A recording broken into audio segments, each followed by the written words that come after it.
3. Peripheral nerves and ganglia.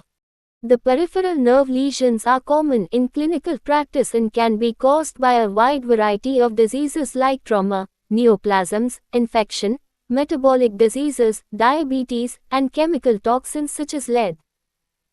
Therefore, it is of paramount importance for a physician to know the basic structure of peripheral nerves. Further, he also needs to know the structure and function of nerve fibers, and the process of their myelination, so that he could understand the mode of conduction of nerve impulses, and appreciate the process of nerve degeneration and regeneration. Nerve fibers. An axon of a nerve cell is termed nerve fiber. The bundles of nerve fibers found in the central nervous system, CNS, are referred to as nerve tracts, while the bundles of nerve fibers found in the peripheral nervous system are called peripheral nerves. Two types of nerve fibers are present in the nervous system, viz. myelinated and non-myelinated. Myelinated and non-myelinated nerve fibers. In the peripheral nervous system, all axons, nerve fibers, are enveloped by the specialized Schwann cells which provide both structural and metabolic support to them. In general, small diameter axons, for example those of the autonomic nervous system, UNS, and small pain fibers, are simply enveloped by the cytoplasm of Schwann cells. These nerve fibers are said to be non-myelinated. The large diameter fibers are wrapped by a variable number of concentric layers of Schwann cell plasma membrane forming the so-called myelin sheath, and such nerve fibers are said to be myelinated. Within the CNS, the myelination is similar to that in the peripheral nervous system except that the myelin sheath is formed by cells called oligodendrocytes. Myelination, formation of myelin. The myelination is the process by which nerve fibers acquire myelin sheaths which enhance the conduction of nerve impulses. The process of myelination begins before birth in the late fetal period but is not complete until a year or more later after the birth. Myelination of the peripheral nerve fibers, Figure 3.1. The myelination begins near the origin of the axon and ends just before its terminal branches. Fig. 3.1 Myelination. A. Stages in the formation of myelin sheath. The axon invaginates the cytoplasm of the Schwann cell and becomes suspended by a mesaxon, 1 and 2. The mesaxon elongates and bound around the axon spirally, 3, 4 and 5. The axon invaginates the side of a Schwann cell. As a result, the plasma membrane of Schwann cell forms a mesaxon, which suspends the axon within the Schwann cell. The layer of plasma membrane immediately around the axon is continuous with the remainder of the plasma membrane through a double-layered mesaxon, Figure 3.1a. The Schwann cell now rotates around the axon so that mesaxon becomes wrapped repeatedly around the axon, forming spirals around it. As the process continues, the cytoplasm is extruded from the spirals into the Schwann cell body. On maturity, the inner layers of plasma membrane fuse with each other so that axon becomes surrounded by several layers of modified membrane which together constitute the myelin sheath.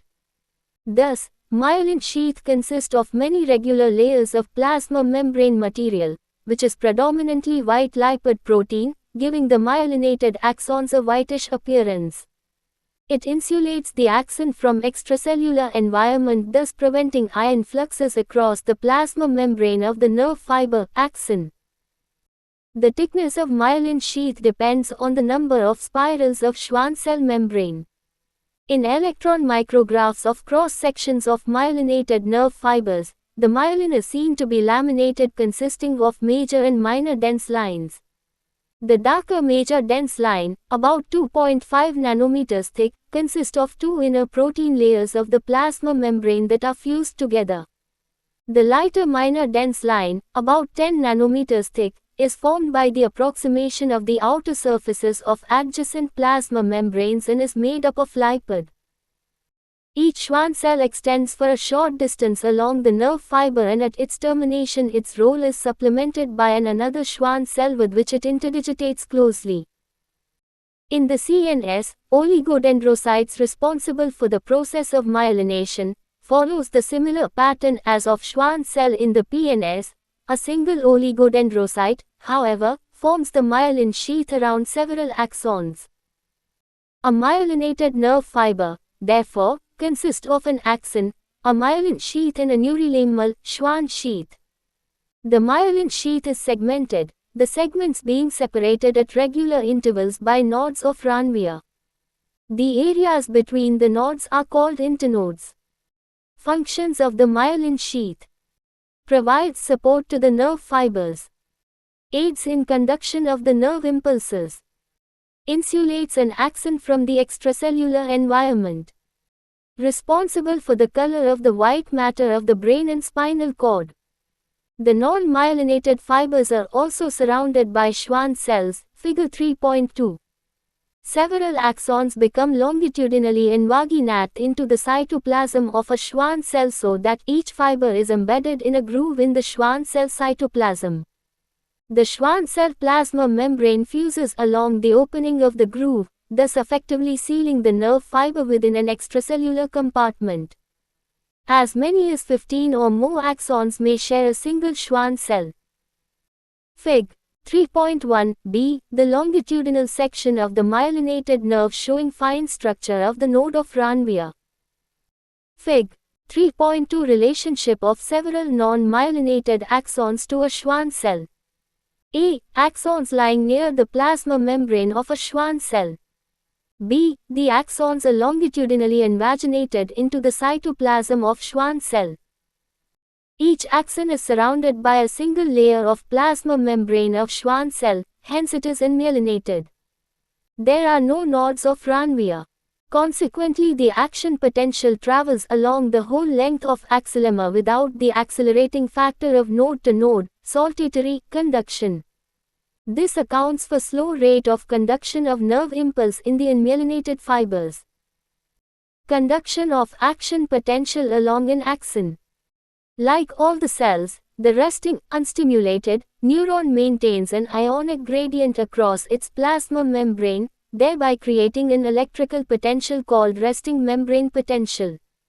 Thus, in resting neuron its plasma membrane remains polarized. The excitability, a fundamental property of neurons, involves a change in membrane permeability in response to appropriate stimuli so that the ionic gradient across the plasma membrane is reversed and the plasma membrane becomes depolarized. A wave of depolarization known as action potential then spreads along the plasma membrane. This is followed by the process of repolarization in which membrane rapidly reestablishes its resting potential. The speed of conduction of the action potential along an axon depends on the myelination of the axon, figure 3.3. The action potentials are conducted more rapidly in myelinated than in non-myelinated axons. In non-myelinated fibers, the action potential passes continuously along the axillemma, progressively exciting neighboring areas of membrane. In myelinated fibers, the myelin sheath serves as an insulator. Consequently, a myelinated nerve fiber can be stimulated only at the nodes of Ranvier, where the axon is naked and the ions can pass freely through the plasma membrane between the extracellular fluid and the axoplasm. Therefore, in these fibers the action potential jumps from one node to the next.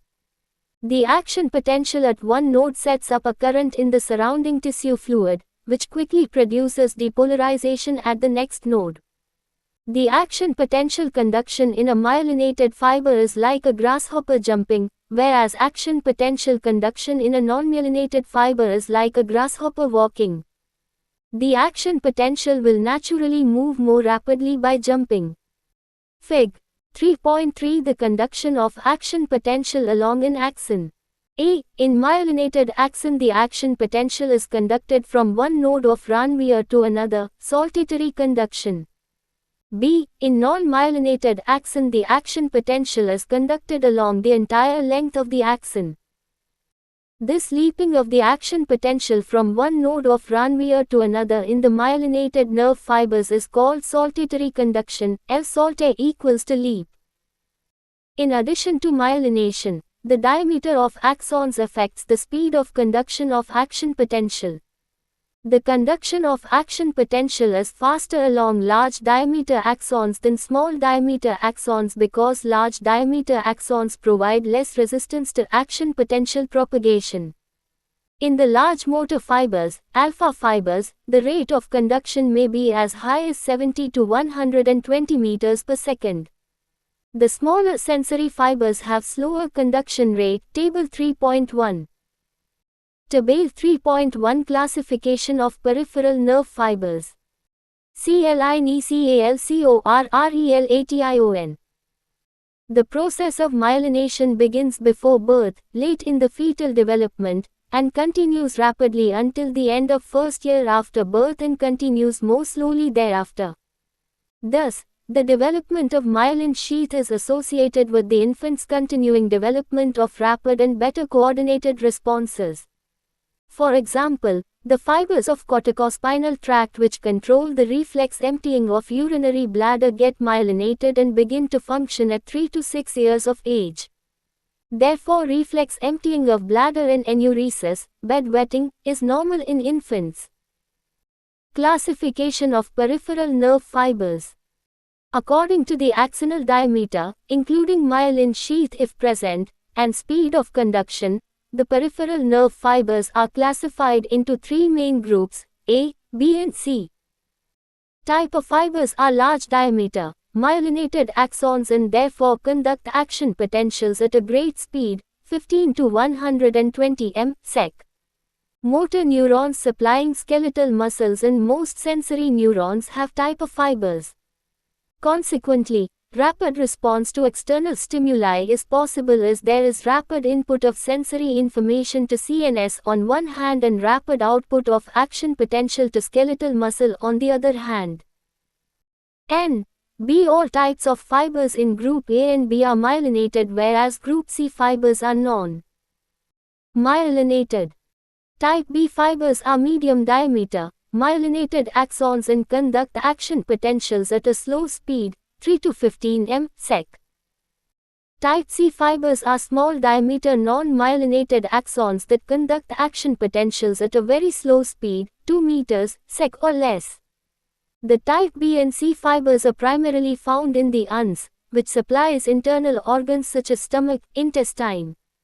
The responses necessary to maintain internal homeostasis such as digestion need not be as rapid as to external environment. The group of fibers are further classified into somatic sensory, I, 2, 3, and motor, A, 3, 7 subgroups. Table 3.1 shows the types of nerve fibers and their maximum diameters and conduction rates. Peripheral nerves. The peripheral nerves comprise 12 pairs of cranial and 31 pairs of spinal nerves. Most of these nerves are composed of both motor and sensory fibers, and therefore called mixed nerves. Some of the cranial nerves, however, are composed of either sensory nerve fibers only, sensory nerves, or motor nerve fibers only, motor nerves. The impulses enter or leave the CNS via the cranial and spinal nerves. According to the area of innervation, the nerve fibers within the spinal nerves may be classified into the following types. Figure 3.4. Fig. 3.4 Classification of the nerve fibers according to the area of innervation. Note the relationship of the sensory and motor fibers of the peripheral nervous system, PNS, with the central nervous system, CNS. 1. Somatic sensory fibers convey nerve impulses from skin, bones, muscles and joints to the CNS. 2. Somatic motor fibers carry nerve impulses from CNS to the skeletal muscles. 3. Visceral sensory fibers convey nerve impulses from visceral organs and blood vessels to the CNS. 4. Visceral motor fibers, also called autonomic motor fibers, carry impulses from CNS to the cardiac muscle, glands, and smooth muscles within the visceral organs. The types of nerve fibers present within the cranial nerves are described in Chapter 9. Cranial nerves. There are 12 pairs of cranial nerves which arise from brain and leave the cranial cavity by passing through the foramina in the skull. 3 of these nerves, olfactory eye, optic 2, and vestibulocochlear 8, are composed entirely of sensory, afferent, nerve fibers bringing sensations to the brain. 5 of them, oculomotor 3, trochlear IV, abducent VI, accessory 11, and hypoglossal 12, are composed entirely of motor, efferent, fibers, while the remainder, trigeminal V, facial 7, glossopharyngeal IX, and vagus X, possess both sensory, afferent, and motor, efferent, fibers. For details, see Chapter 9. Spinal nerves. There are 31 pairs of spinal nerves which arise from the spinal cord and pass through intervertebral foramina in the vertebral column.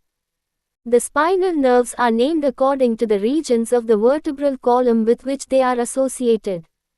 There are 8 cervical, 12 thoracic, 5 lumbar, 5 sacral, and 1 coccygeal nerves. Typical spinal nerve.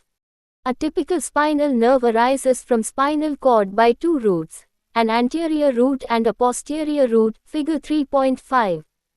The anterior root consists of bundles of nerve fibers which carry nerve impulses away from the spinal cord. These fibers are called motor, efferent, fibers. Their cells of origin lie in the anterior horn of the spinal cord. Fig. 3.5 Atypical spinal, segmental, nerve. The posterior root consists of bundles of nerve fibers which carry impulses to the spinal cord. These are called sensory, afferent, fibers. The cell bodies of these nerve fibers are located outside the spinal cord in a swelling on the posterior root called posterior root ganglion. The posterior root ganglion is located in the intervertebral foramen. The spinal nerve roots pass from the spinal cord to the intervertebral foramen, where they unite to form a spinal nerve. Thus, the spinal nerve is made up of both motor and sensory fibers. After emerging from the intervertebral foramen, each spinal nerve first gives a recurrent meningeal branch which re-enters the vertebral canal to innervate the meninges. Then it divides into a large anterior ramus and a smaller posterior ramus, each containing both motor and sensory fibers. The posterior ramus passes posteriorly around the vertebral column to supply the muscles and skin of the back. The anterior ramus runs anteriorly to supply the muscles and skin over the anterolateral part of the body wall. The anterior ramus in its initial part is connected to the sympathetic ganglion by gray and white rami communicates. Plexus formation. Except for thoracic nerves from T3 to T11, the anterior primary rami of all the spinal nerves join together and or branch to form a network of nerves known as nerve plexus. There are 3 major plexuses. Cervical plexus, figure 3.6, made up of C1 through C4 spinal nerves, innervates the muscles of neck and diaphragm. Fig. 3.6 Cervical plexus. Brachial plexus, figure 3.7, made up of C5 through T1 spinal nerves, innervates muscles of the upper limb. Fig. 3.7 Brachial plexus. DS equals dorsal scapular, SS equals suprascapular, NS equals nerve to subclavius, LP equals lateral pectoral nerve, S equals subscapular nerve, T equals thoracodorsal nerve, MP equals medial pectoral nerve, MCA equals medial cutaneous nerve of arm, MCF equals medial cutaneous nerve of forearm. Lumbosacral plexus, figure 3.8, made up of L1 through S5 spinal nerves, innervates muscles of the lower limb. It is divided into 2 portions. Fig. 3.8 The lumbosacral plexus. Lumbar portion, lumbar plexus, L1 through L4, supplies mostly muscles of the thigh. Sacral portion, sacral plexus, L5 through S5, supplies mostly muscles of leg and foot. The branches arising from plexuses are also termed peripheral nerves. The formation of nerve plexus allows individual nerve fibers to pass from one peripheral nerve to another. A nerve plexus thus permits a redistribution of nerve fibers within the different peripheral nerves. The detailed description of these plexuses and peripheral nerves derived from them is beyond the scope of this book. Structure of the peripheral nerve, figure 3.9. Each peripheral nerve trunk consists of a number of nerve fiber bundles or fasciculi. Fig. 3.9 The structure of a peripheral nerve showing 3 protective coverings. There are 3 protective coverings of connective tissue in each nerve trunk. 1. Endoneurium. It is a loose delicate connective tissue that surrounds the individual nerve fibers. In fact, it lies between the nerve fibers within a nerve bundle. 2. Peroneurium.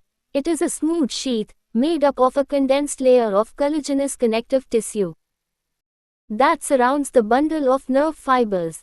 3. Epineurium.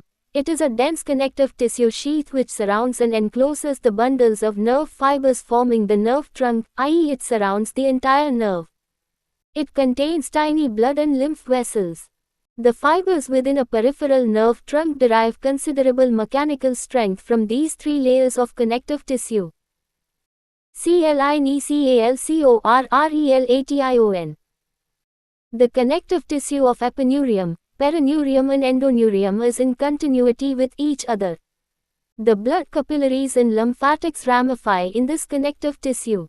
The major arterial occlusion in the limbs may cause severe pain due to ischemic neuritis. The injuries of peripheral nerve are quite common and can occur due to compression, traction, trauma, injection, cuts, etc. The nerve injuries are of 3 types.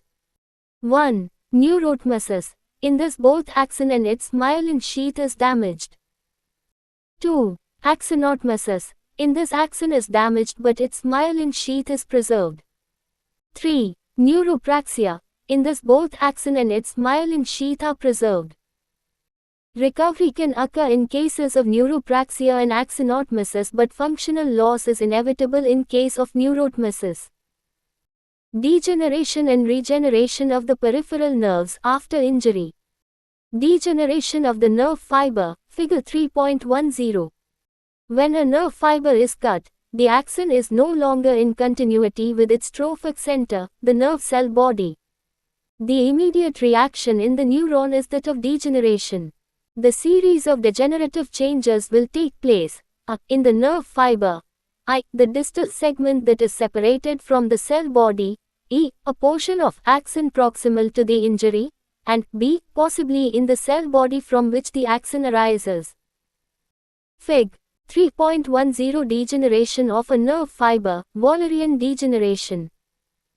Changes in the nerve fiber.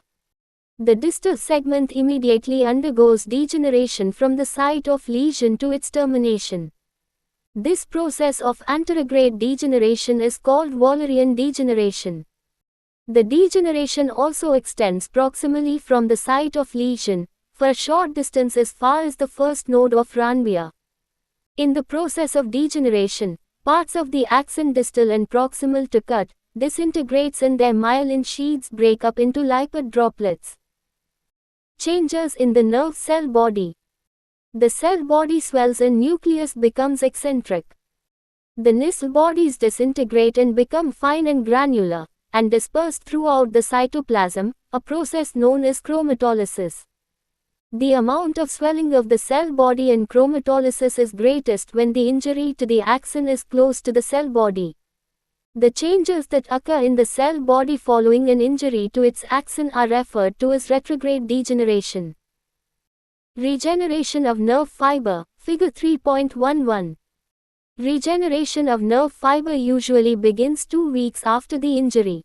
The various regenerative steps are as follows. Fig. 3.11 Regeneration of a divided nerve. The macrophages migrate at the site of lesion and remove the debris by phagocytosis. The Schwann cells then proliferate and fill the endoneural tube to form a solid cellular cord, column of cells. The endoneural sheath in the contained cord of Schwann cells is known as band fiber. A small gap that exists between the proximal and distal stumps is also filled by the proliferating Schwann cells. The macrophages probably secrete the substances, the nerve growth factors that cause proliferation of Schwann cells. The proximal axon now gives rise to multiple sprouts with bulbous tips that enter the proximal end of endoneural tube of distal segment. The course of sprouts is guided by the cord of Schwann cells. Several sprouts from different axons may enter into one endoneural tube, but only one of the sprouts from each axon persists, the remainders degenerate. The persisting sprout now grows distally to reinnervate a motor or sensory end organ. If it stops growing or wanders in some new direction, the normal function will not return. Factors necessary for satisfactory regeneration. Endoneural sheath should be intact, viz. In crushed nerve injuries, the axon is divided and its blood supply is interfered, but the endoneural sheaths remain intact. Distance between proximal and distal stumps should not be more than few millimeters.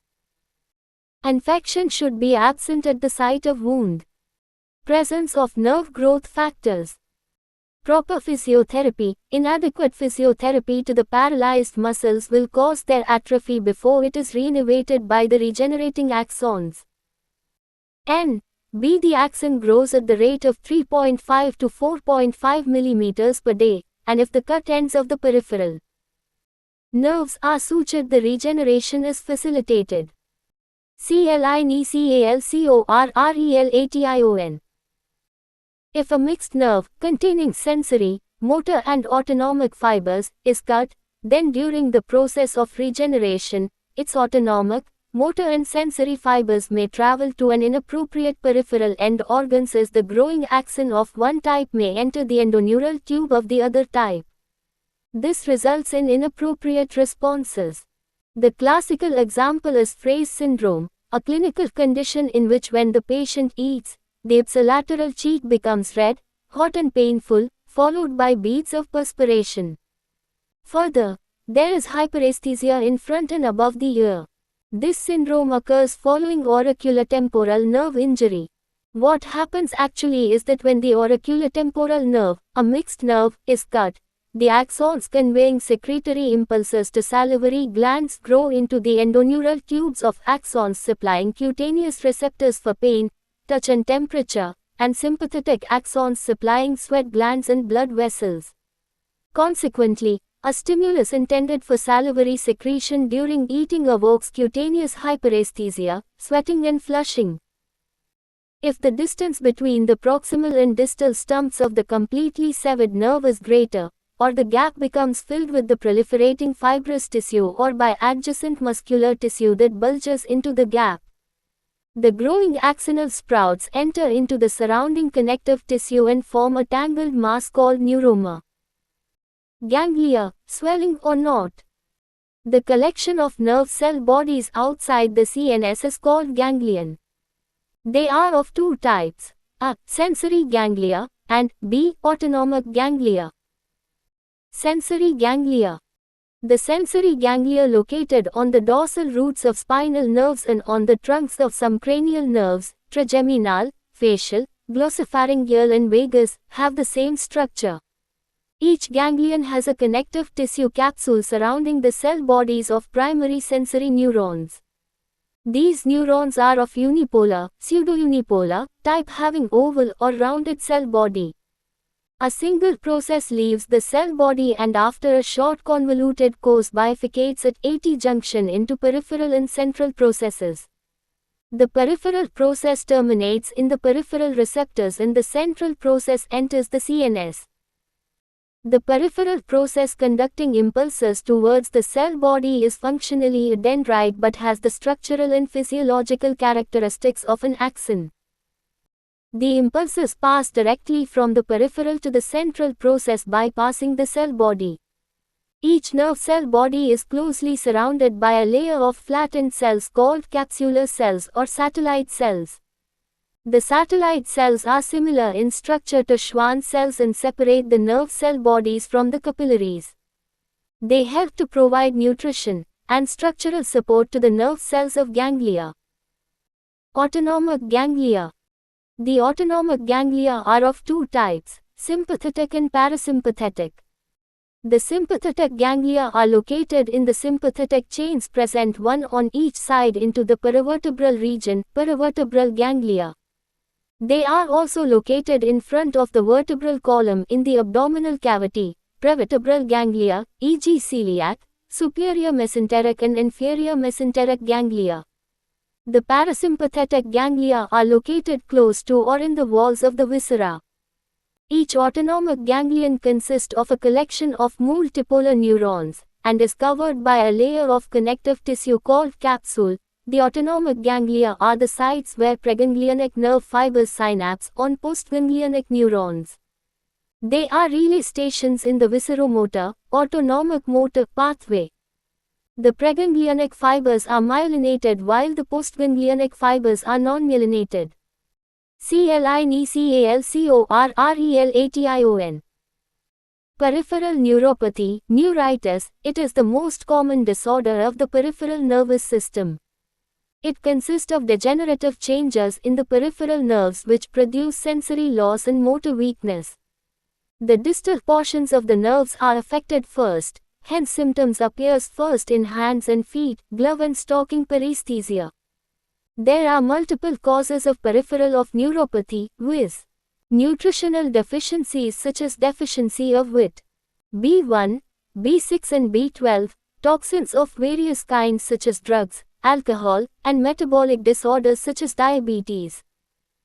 Entrapment syndromes, they occur due to compression of peripheral nerves, e.g. compression of median nerve in the carpal tunnel syndrome.